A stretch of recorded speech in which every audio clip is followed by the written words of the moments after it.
تروحي عند امك ما اشوفش وشك هنا، ماشي؟ يلا.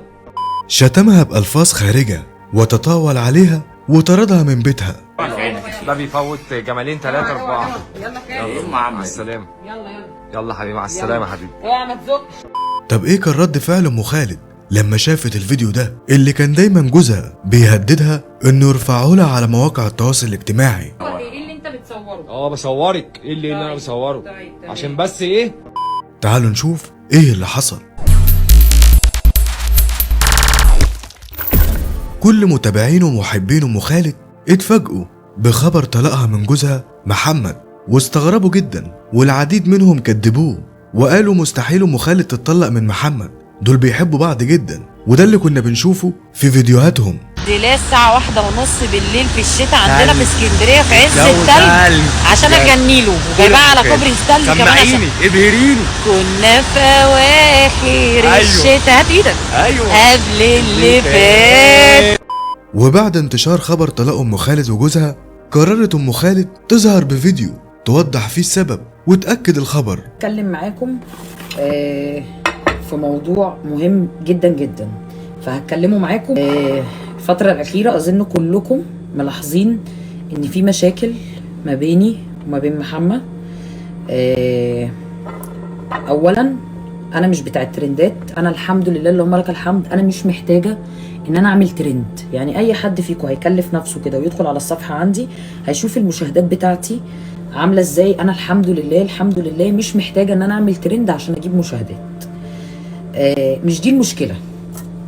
انا حلفت بحياة عيالي ان اللي بيني وما بين محمد ده يا جماعة والله ما ترند، وعمري ما كنت اتخيل ان انا في يوم من الايام هطلع ان انا اقول لكم الكلام ده.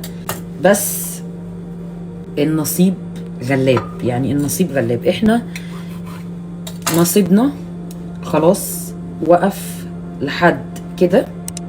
ليه مني كل التقدير والاحترام، مشفتش منه الا كل خير. صعبان عليا برضو ان انا اقول لكم ان انا بدور دلوقتي على مكان تاني علشان اروح اعيش فيه انا وخالد وريان.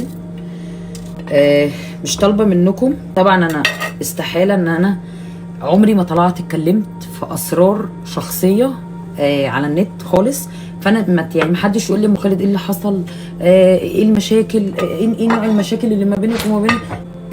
مش عايزه منكم اي حاجه خالص غير ان انتوا تدعوا لي دعوه حلوه ان انا يقويني على تربيه خالد وريان، وان انا ان شاء الله اشوفهم يا رب اشوفهم احسن الناس زي ما قلت لكم بالله. يعني ما تضايقونيش تقعدوا كل شويه ام خالد ايه اللي حصل، ام خالد مش عارفه ايه، ام خالد ايه.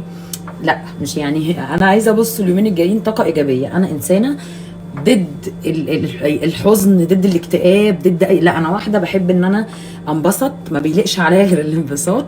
ما بعرفش ابدا ان انا ابقى كئيبه ومكتئبه واللي هو ببقى حاطه لا. واخر حاجه زي ما انتم عارفين انا مش بتاعه ترندات، انا والله ما بتاعه ترندات، وانا حلفت بحياه عيالي ان ده مش ترند، وانتوا هتشوفوا بنفسكم اليومين الجايين هتلاقوني ان انا ما بقتش مش هقعد في الشقه دي خلاص، هندور على مكان تاني اعيش فيه انا وخالد وريان. زي ما قلت لكم ده نصيب، وانا مؤمنه جدا بان اي حاجه في الدنيا ربنا بيبقى كاتبها للبني ادم هيشوفها هتروح اللي من نصيبك هيسيبك، ما تحاولش. وانا راضيه باي حاجه ربنا كاتبها لي، انا مؤمنه وبصلي وعارفه ربنا كويس جدا جدا جدا، وراضيه والله العظيم باي حاجه ربنا كاتبها لي انا راضيه بيها. وربنا يا رب يعوض صبري خير بقى اولادي واشوفهم يا رب احسن الناس. وزي ما قلت لكم ما تنسونيش يا جماعه بالله عليكم بدعوه حلوه، مش عايزه كومنتات سلبيه خالص، انا عايزه كومنتات ايجابيه بقى. بصوا ايجابيات ايجابيات ايجابيات، اديني في الايجابيات. يعني عايزه بصوا انا بطلع معاكم اضحك واهزر، عايزه زي ما انا كده ام خالد حباب قلب ام خالد، اديله ادي يلا نعمل يلا نروح يلا نيجي نفضل زي ما احنا كده. عايزه الطاقه الايجابيه دي تبقى فيا على طول، ما تتغيرش بس كده. والمفروض لحد هنا كان الموضوع خلص، ولكن محمد جوزها قرر يعمل حوار ويشعل مواقع التواصل الاجتماعي من جديد، ونزل فيديو لزوجته ام خالد وهو بيتطاول عليها بألفاظ خارجة وبيطردها من بيتها. واثناء تصوير الفيديو كان بيهددها ويقول لها انا هنزل لك الفيديو عشان الناس تعرف اصلك. تروحي عند امك ما اشوفش وش امك هنا، ماشي؟ يلا. يلا ماما مع السلامة. بتلم حاجتك؟ بلم حاجتي. طيب لم يلا، وانت يلا حبيبي مع السلامه. يلا مع امك. مالكش دعوه بيه ها. يلا مالكش حبيبي. دعوه بيه. مع السلامه. هتقعد؟ لا يا اخويا ما تقعدش، ما روح تردش معاها روح عليه. معاها، مع الف سلامه حبيبي. يلا ما تردش انت عليه وهي كده. بلا وجع قلب. بلا وجع قلب. انتوا تجيبوا المراره يا جدع. كل ما اقسم بالله حريم تجيب المراره. بصورك. ايه اللي انا طيب. بصوره؟ طيب، تمام. عشان بس ايه؟ ماشي، حلوه الفضايح. طب انا الحمد لله. هو انا هتفضح ليه يا ماما؟ كل يوم والتاني كلمه انت طالق بقت على لسانك زي الحلاوه. كل يوم والتاني. مش انت اللي جايبه بقول لك النكد إيه، والقرف؟ براحتك ما تتكلمش بقى كتير. مش قلت لنا امشوا؟ احنا كده كده ماشيين. مش طيب هنقلق يلا فيه. ماما، في 60 داهيه يا انت ماما. يا بابا الخسران. 60 داهيه يا ماما، يبقى 60 هات داهيه. وريني هتعمل ايه. طيب ماما، في 60 داهيه. مع السلامه. بس هي كانت ما تتكلمش. يا راجل دي حاجه تقرف يا جدع، انت غرف 60,000 داهيه يا جدع. ارحمونا ارحمونا شويه، مش حاسين بحاجه؟ مش حاسين بحاجه؟ لا اله الا الله. يلا ماما مع السلامه. اهو في 60 داهيه يا ماما، بصورك اهو. لا ان شاء الله ده هي تشيلك. يلا ماما مع الف سلامه. سيبي بس المحفظه وسيبي الحاجه بعد اذنك. حبيبي باخد حاجتي وباخد فلوسي. ايه يا فلوسي يا ماما، ال 200 جنيه هاتي بتاعتي من انا. فلوس؟ وانا الفيديو دوت هينزل بس عشان ايه؟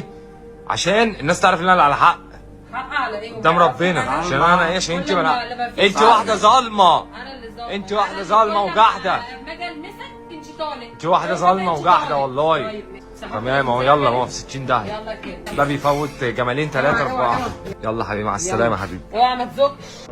وبعد ما ام خالد شافت الفيديو اتصدمت طبعا، وقالت لحد كده وكفايه، انا مستحيل ارجع تاني للشخص ده. وده وضحته في معظم فيديوهاتها. الفيديو ده هيتقفل نهائي، ومحدش نهائي على الكره الارضيه دي بيصور خيبته. انتوا طبعا بتشوفوا الظاهر، بس كنتوا بتشوفوا الظاهر اللي بيبقى ظاهر لكم.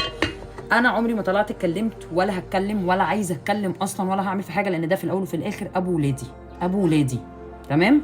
فانا مش هتكلم في حاجه ولا هدخل في تفاصيل نهائي. كل اللي انا عايزاه ان انا زي ما قلت لكم مش عايزه كلام تاني في الموضوع ده، ان هو يتفتح. وهقول لكم تاني، انتوا كنتوا بتشوفوا ام خالد الظاهر، اطلع اضحك اطلع اهزر معاكم، محدش يعرف المستخبي ايه. قاعده في الشقه دي انا وخالد وريان ضيفه. انا قاعده فيها دلوقتي ضيفه لحد لما ارتب اموري. واول ما ارتب اموري ان شاء الله قبل السنه الجديده هكون سايبه البيت وهكون ماشيه. انا برتب اموري اليومين دول. فانا دلوقتي مش هركز على حاجه غير اولادي، شغلي، على نفسي. يعني هركز على نفسي وعلى شغلي وعلى اولادي.